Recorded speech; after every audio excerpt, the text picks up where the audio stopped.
જામનગરના લીમડા લાઇન વિસ્તારમાંથી પસાર થતા દ્વારકા જતા પદયાત્રીઓના સંઘ સાથેના શ્વાનની અનોખી પ્રભુભક્તિ આકર્ષણનું કેન્દ્ર બની ગાંધીનગરના ઉનાવા ગામથી દ્વારકા જતા પદયાત્રી સંઘ જામનગર પહોંચ્યો હતો અને આ પદયાત્રી સંઘ સાથે છેલ્લા 13 દિવસથી એક શ્વાન પણ પગપાળા યાત્રા કરી રહ્યો હોય ત્યારે શ્વાનની પ્રભુભક્તિથી લોકોમાં તેમજ પદયાત્રી સંઘમાં ભારે આકર્ષણનું કેન્દ્ર બન્યો છે।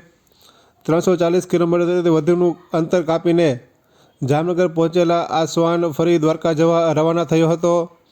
ત્યારે આ પદયાત્રી સંઘનો